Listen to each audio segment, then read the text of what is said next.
Muito obrigado. Agora você está acompanhando o programa Seiichi Noe na TV, o modo feliz de viver em harmonia com a natureza. E também, para você que está acompanhando o nosso canal de YouTube, seja bem-vindo, ou então acompanhando pelo programa na rádio. Que bom estar com você. Hoje vamos trabalhar no tema bastante importante. Eu, Marcos Rogério, que sou proretor da Seiichi Noe, também sou educador, gosto muito de falar sobre educação. E vamos falar sobre educação da vida. Afinal de contas, o que é educação da vida? Educação da vida, na verdade, é o nome que nós damos para os assuntos da Seiichi Noe que tratam sobre educação. Foi um termo cunhado pelo professor Masaharu Taniguchi, em japonês se diz Seimei no Kyoiku, educação da vida, mas nós estamos falando da grande vida. Para falar sobre educação e da grande vida, nós temos que distinguir algo muito importante dentro do ensinamento da Seiichi Noe. Nós dizemos na Seiichi Noe que nós temos o existir e o estar manifestado. Existência é algo que vem de Deus, é algo que vem da grande vida. Manifestar-se, aí sim, é a projeção que se dá deste existir, desta existência, na tela do tempo e do espaço. Isso mesmo, você está assistindo o nosso programa da Seiichi Noe e está me vendo aí numa tela. Essa tela, ela é plana. Dá até a sensação que você tem até profundidade. Isso já é um atributo do nosso próprio cérebro, que consegue criar essa imagem e dar a ideia de que está em 3 dimensões. Mas aqui onde eu estou fazendo esta palestra, vocês não estão vendo o que está por detrás da câmera, vocês não estão vendo o estúdio completo, ou seja, vamos imaginar que isto aqui, onde eu estou agora, é um mundo de várias dimensões. Tem a dimensão profundidade, altura, largura, espaço, tem tudo e o tempo também. Na sua tela, ela é plana, ou seja, ela é uma projeção. Se na sua tela há algum defeito, alguma coisa assim que não está legal, seja no som, seja na imagem, isso significa, então, que o problema não está na imagem que chegou até você, e sim no seu aparelho, na sua televisão, no rádio, ou então no computador. Então, é isso que nós dizemos, então, de projeção, ou seja, a perfeição vai se projetar no mundo da tela, do tempo e do espaço que há na nossa vida. Ora, essa projeção, ela pode ser cada vez mais perfeita, espelhar cada vez mais perfeição de acordo com os nossos critérios, com o nosso conceito, com a nossa mente. E aí é que nós dizemos, então, com a nossa mente significa, ou seja, não é? A mente humana, ela tem a capacidade de fazer escolhas, e essas escolhas estão dentro de cada um de nós. A isso, então, nós dizemos que é a educação da vida, ou seja, entender que o seu filho, que o seu aluno, que a sua filha já é perfeito, porque ele nasceu trazendo dentro de si a grande vida de Deus, isso tem que estar muito claro, ou seja, isto é existir, ou seja, ele é capaz, ele é inteligente, ele é harmonioso, ou seja, todos os atributos da perfeição estão dentro do seu filho e da sua filha. Agora, se isto está se projetando aí ou não, aí é o nosso estudo, saber como pode se projetar a perfeição, ou como às vezes nós pais, nós educadores, até impedimos que essa projeção se manifeste. Por isso que educação, educar, significa, não é, extrair, vem do verbo educere, não é? Duco é extrair, e significa, duco é dirigir, e esse de ex, de ex, não é? Ex é extrair. Então, educação, educar significa extrair, de dentro para fora, lógico, não é? E direcionar. É a isso que nós damos na dimensão da educação. E, obviamente, a educação tem um componente também de transformar, de modificar, mas também de conservar.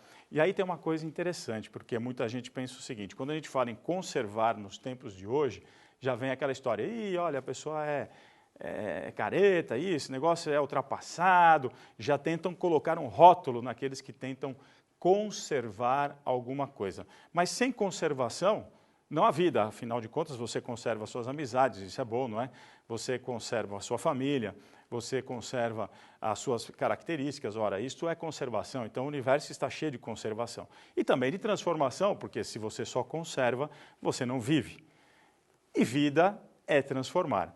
Então a educação da vida significa então essa transformação que nós vamos promovendo a partir de conservar algumas coisas também, claro, conservar coisas boas e positivas. Bom, Dentro da educação da vida, tem um conceito aqui que eu gostaria de colocar para vocês. Deixa eu ver aqui. Que nós estamos levando em consideração a visão do ser humano, a visão da sociedade, a visão da educação e a visão do que é aprender. Por quê? Eu estou colocando isso aqui, até vou usar um livro que é o Pedagogia da Seitonê, embora a gente use o termo Educação da Vida, a gente usa o Pedagogia da Seitonê, que eu vou deixar então aqui para você olhar um pouquinho nessa tela. Está escrito aí Pedagogia da Seitonê, mas comumente a gente chama de Educação da Vida. Aqui tem um resumo de vários livros do professor Masaharu Taniguchi que traduzem na área de educação, ok? Bom, eu vou ler um trecho aqui para você, porque eu estou realmente preocupado com algumas questões que estão acontecendo na área da educação, principalmente no Brasil. Por que eu digo isso? Ora, se nós nascemos perfeitos, com potencialidade infinita, eu gostaria de parar para pensar um pouco com você, por que aqui no Brasil, de repente, de uns tempos para cá, e eu vou dizer por que eu estou falando especificamente do Brasil, apareceram uma série de crianças com hiperatividade, uma série de crianças com déficit de atenção. Será que isto é um fenômeno que caiu assim do Brasil, no nosso país? E a outra pergunta é, por que o Brasil se tornou o segundo maior consumidor de medicamentos conhecidos como a droga da obediência, não é? Por que o Brasil se tornou o segundo maior consumidor de medicamentos de crianças acusadas de serem hiperativas ou com déficit de atenção? Só perdemos para os Estados Unidos. Alguma razão deve ter. Aliás, olha, fazendo um outro parênteses, o Brasil é o maior consumidor de antidepressivos do mundo. Não é possível que nós brasileiros temos um gene de depressão. Então, o que está acontecendo de fato? Bom, o que acontece de fato é que problemas que são de ordem social, como eu falei, quer dizer, nós temos que ter uma visão do ser humano, essa eu já passei. O homem é um ser perfeito. Ele é um ser harmonioso, ele é um ser capaz. Isto é, para nós, o verbo ser, que vem de existir. Porém, ele pode manifestar algumas coisas que não são só do indivíduo, mas também são frutos de toda uma concepção de sociedade. Aqui o professor Masaharu Taniguchi escreve o seguinte, como encarar as travessuras das crianças. E ele vai dizer, todo tipo de atividade que exercite a visão e a audição é aconselhável para desenvolver a vida que se aloja na criança, ok? Ele diz, toda criança, na verdade, é um cientista nato. Isso mesmo, olha, toda criança é um cientista nato. Por quê? Porque a criança, não é, vamos supor, ele dá esse exemplo, ele pega um pouquinho de farinha, joga para o alto, e os pais olham aquela cena e dizem, olha esse moleque, mas meu Deus do céu, está bagunçando toda a casa, que moleque levado. Isso quando fala, não é? Isso é um eufemismo, levado. Mas que menino levado, que menina levada. E aí os pais começam a olhar essas traquinagens da molecada, essa bagunça que a molecada faz, mas não percebe que, no fundo, ele é um cientista, ele é um estudioso. Hoje, ou talvez no seu tempo, no tempo que você era criança, você professor, você pai, você mãe, no seu tempo, claro, existiam objetos que a criança trabalhava, coisas que a criança brincava, etc. e tal, e esse levado fazia parte de um determinado ritmo de vida. Mas você tem que admitir que o ritmo de vida hoje mudou completamente, está extremamente mais acelerado. As crianças estão sendo vítimas de vários estímulos, seja pela televisão, seja pela internet, seja os próprios pais, não é, que ora estão no tablet, ora estão no celular, ora o pai diz que tem que trabalhar, levando o trabalho para casa, a mãe também tem que trabalhar, ou seja, essa gama de situações, de estímulos e a pouca atenção que os pais estão dedicando aos filhos, acaba fazendo com que essa criança tenha, então, siga este ritmo dentro da sua própria casa. Então, a isso o professor Masaharu Taniguchi chama atenção já na década lá de 1940, 50, que a criança, devemos considerar as atividades da criança como um aprendizado. Ou seja, significa que a criança tem que aprender, mas dentro de um determinado ritmo, dentro de determinadas condições. Eu vou dar um exemplo para você de alguma coisa que a gente vive no nosso dia a dia, para você saber a respeito dessa questão, se é realmente uma criança hiperativa, o que é de fato ou não. Então, eu queria só dizer o seguinte, nós temos que tomar muito cuidado de não empurrar para o indivíduo as questões de ordem social e econômica. O país que está envolto, né, a sociedade que está envolta num consumo acelerado, num ritmo de vida acelerado, transfere para as crianças como exemplo uma situação dessa e a criança acaba, então, se interessando pouco em momentos de concentração. E aí vem uma questão, será que, se seu filho está passando por isso, ele não se concentra em absolutamente nada? Essa é a pergunta que você tem que fazer, essa é a pergunta que o educador deve fazer. Para você, educador, é o seguinte, será que o seu aluno não se concentra em nada? Porque, veja, a escola é um ambiente que parece que gosta de trabalhar com o médio. Se a criança é muito acelerada, aprende as coisas muito rápido, o professor não sabe o que fazer com ele, então ele tem que diminuir a velocidade dele. Se ela é lenta e precisa de um outro ritmo, porque isso é normal, a diversidade, o mundo não é só feito de pinheiros, existem árvores nobres que demoram muito para crescer, e daí está a beleza da natureza, ou seja, tem crianças que vão se desenvolver num ritmo menor, mais lento, isso não significa que elas sejam menos capazes, elas só têm um outro ritmo, e aí a professora não sabe lidar com essa criança de ritmo mais lento, então nós temos que trabalhar com a média. E aí você sufoca aquela criança que é mais rápida, você sufoca a criança que precisa de uma atenção maior para dar conta de trabalhar com o médio. E o pai, apavorado, quando a criança é muito acelerada, já procura alguém que rapidamente diz, ele é então hiperativo. E a pergunta que você tem que fazer é, será que essa criança não se concentra em nada? Então eu vou dar um exemplo para você. Chega um pai e uma mãe, isso é fato real, na cidade de Guarulhos, e diz então que o filho está sendo medicado porque é hiperativo e tem déficit de atenção. Ele não presta atenção em absolutamente nada. A pergunta que eu fiz para esses pais foi, é impossível que seu menino ou sua menina não se concentre, seu menino não se concentre em nada. É impossível isso aí. Não, mas ele não se concentra em nada. O pai parece que cega nessa hora. Como ele não se concentra em nada? E aí, então, ele diz, olha, a única coisa que ele se concentra é quando ele está montando e desmontando alguma coisa. Eu disse, qual foram as últimas coisas que ele montou e desmontou? Ele pegou um aparelho antigo de videocassete, desmontou inteiro, depois ele pegou um outro objeto, etc. E ele fez um pequeno ventilador, com 10 anos de idade. Fez um pequeno ventilador, ou seja, só isso? Não, ele assistiu outro dia um filme, viu um bumerangue, bumerangue é aquele objeto que você joga no ar e ele volta nas suas mãos, não é?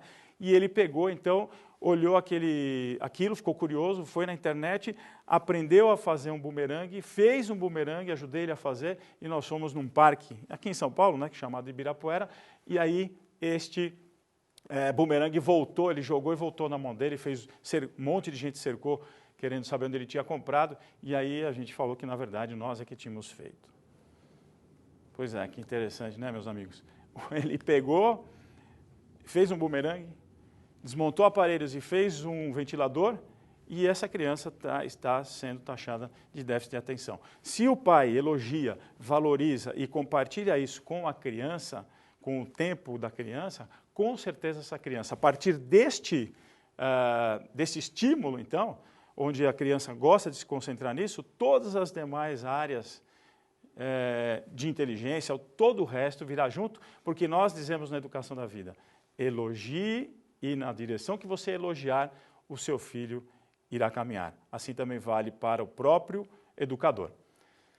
Muito bem, nós vamos dar uma pausa agora, você vai ficar com a dica do programa, a gente volta daqui a pouquinho.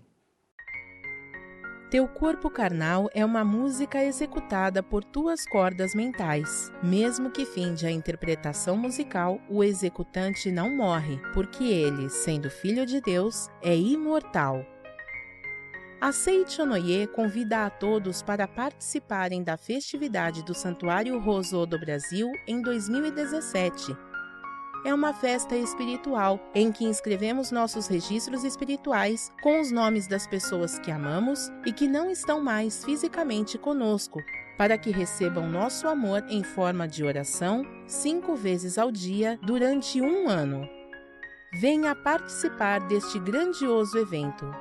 9 de abril de 2017, a partir das 8 horas. Na Academia Sul-Americana de Treinamento Espiritual da Seichonoye, em Ibiúna, São Paulo. Você Eu e mais 12.000 pessoas juntas, orando pela felicidade de nossos queridos antepassados. É muita emoção. Para mais informações, acesse o site www.sni.org.br ou visite uma de nossas sedes. Somente o coração grato é capaz de receber novas bênçãos. Contamos com você lá. Muito obrigado!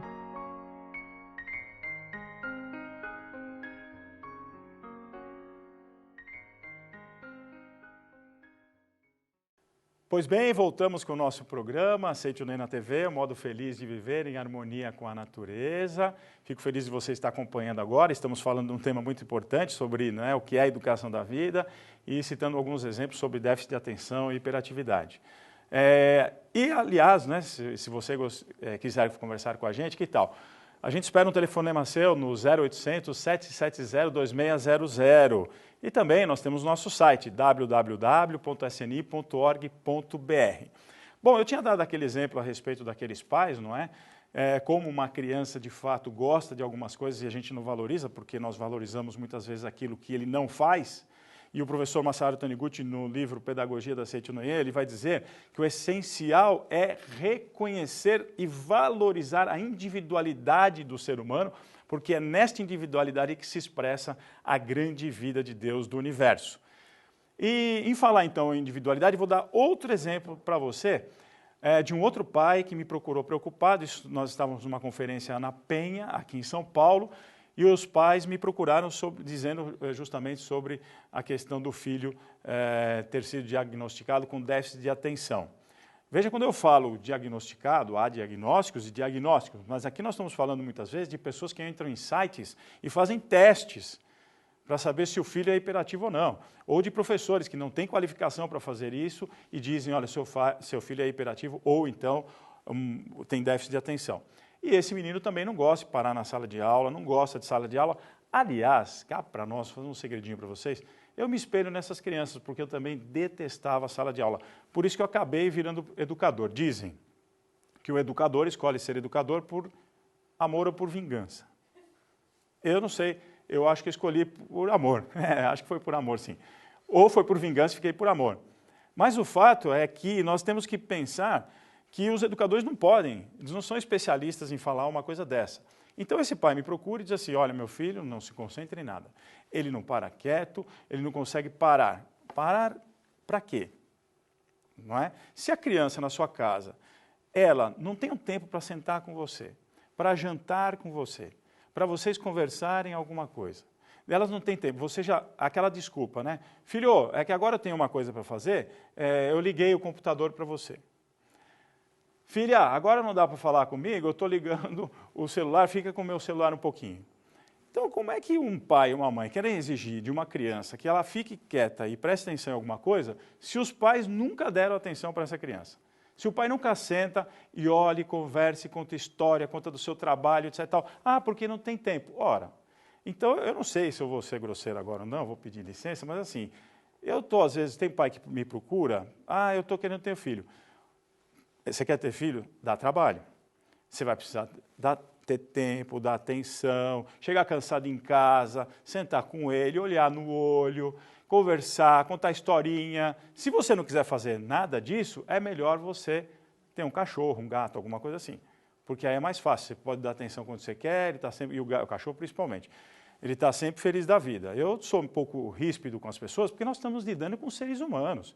Nós estamos lidando com pessoas que vão formar outras pessoas e na somatória disso tudo é uma sociedade que nós estamos em jogo.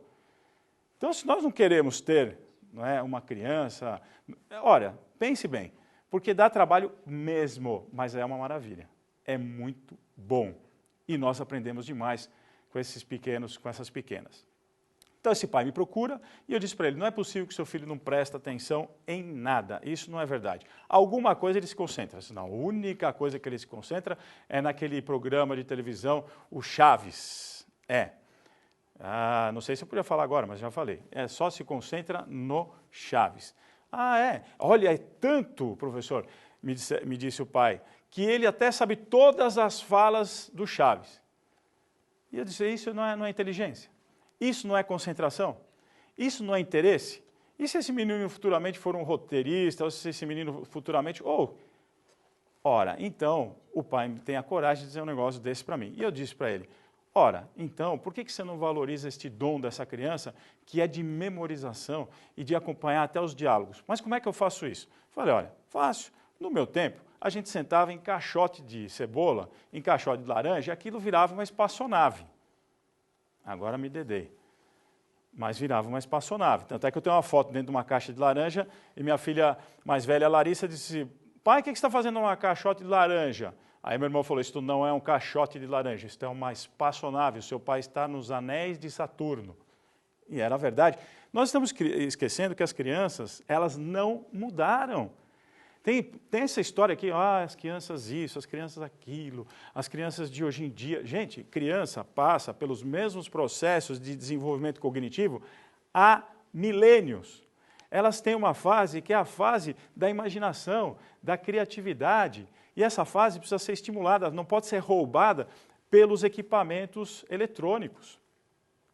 E aí o equipamento eletrônico rouba esta fase da criança e depois ela vai ter problema lá na frente.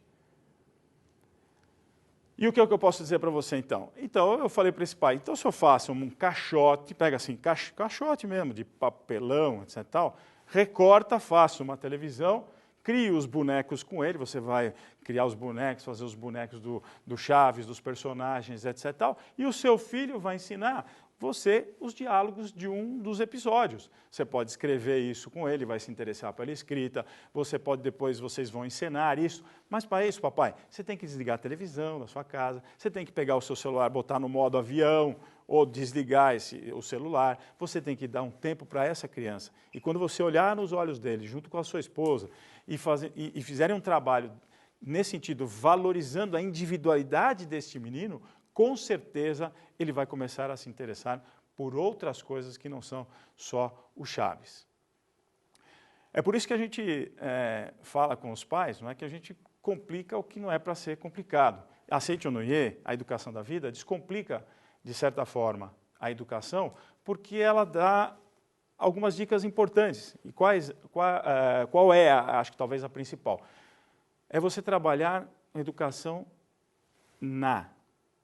educação no. O que é educação na, educação no? É educação no amor. É educação na harmonia. É educação na paz. E eu queria dizer também para você que é professor, a mesma coisa. É comum a gente chegar numa escola e dizer, aqui nós temos um projeto para educação para a paz, falando do futuro. Educação para o amor, falando que um dia nós teremos o amor. Educação para a cidadania, como se o sujeito que está diante de você, como se o menino, a menina, o adolescente que está diante de você, não fossem já um cidadão. Eles já são cidadãos. Portanto, nós temos que educar na cidadania, no amor, na paz, na harmonia. E assim também são os pais. Isso nós chamamos de educação pelo exemplo. Educar pelo exemplo significa fazer aquilo que você gostaria que o seu filho fizesse como exemplo. E por isso, então, a gente diz que este livro, né, o Pedagogia da Seiichi Onoye, que a gente chama de Educação da Vida, é muito valioso, porque o professor Masaharu Taniguchi vai tratando dele justamente a respeito, dessas questões importantes sobre educação. Eu vou dar uma outra dica também sobre livros, né? A Verdade 6. A Verdade, volume 6, é um livro bastante interessante, porque são cartas que o professor Masaharu Taniguchi foi respondendo a respeito dos vários problemas que nós tivemos na área de educação. Então, os pais e mães escrevem para ele, ele analisa a carta e dá a resposta. Bacana, não é? Pois bem, então, nós vamos ficando por aqui.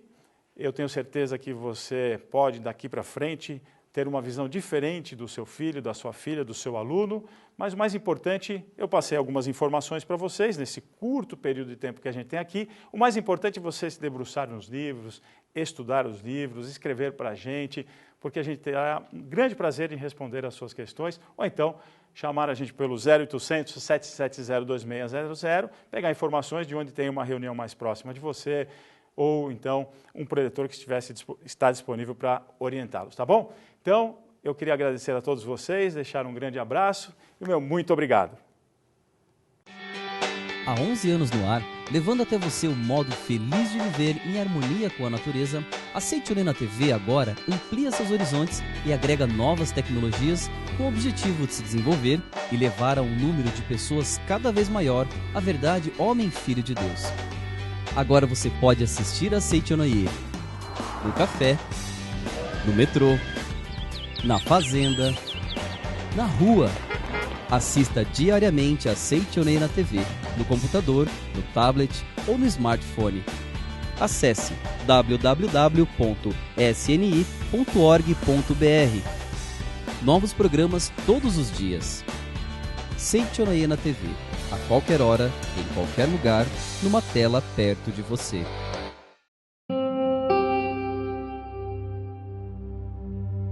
Oração para o renascimento. Agora estou vivendo um novo dia. Tudo que pertence ao passado, que é mau, que é indesejável, que é feio, que é sombrio, que é pessimista, já se foi. Todo o passado já desapareceu e estou renascendo agora, recebendo de Deus os pensamentos bons, desejáveis, belos, alegres e positivos. Todos esses bons pensamentos semeados em meu subconsciente estão pouco a pouco germinando, crescendo e, finalmente, no momento adequado, manifestar-se-ão em forma concreta, com certeza. No mundo da imagem verdadeira criado por Deus, não existe nada que não seja bom. E está determinado que somente o que há de bom no mundo da imagem verdadeira se manifestará neste mundo fenomênico, a não ser que nós, homens, impeçamos a sua manifestação com pensamentos negativos e errôneos. Eu renasci neste momento. Eliminei todos os pensamentos e sentimentos negativos e pessimistas que estavam obstruindo o canal por onde se manifestam todas as coisas boas do mundo da imagem verdadeira. Rompi todas as amarras que me prendiam. Na minha mente, já não existe nada que impeça a germinação e o crescimento das boas sementes que Deus colocou no meu interior. Eu renasci agora. Sou filho de Deus. Deus semeou no meu interior a possibilidade infinita que vai se manifestando cada dia mais abundantemente. Por mais que surjam aparentes dificuldades, enfrento-as com destemor e avanço decididamente. Assim procedendo, força muito maior surgirá do meu interior. Então, as dificuldades deixarão de existir e a estrada íngreme tornar-se-á plana. Eu renasci agora. Compreendi realisticamente que sou filho de Deus. Desfizeram-se todas as amarras com que eu prendia a mim mesmo e torno-me agora totalmente livre. Compreendendo que sou totalmente livre e que tenho recebido de Deus força capaz de superar quaisquer dificuldades, perdi o hábito de vacilar diante das dificuldades. Eu, como filho de Deus, tenho recebido de Deus a sabedoria infinita, razão pela qual saberei captar o momento mais oportuno para agir.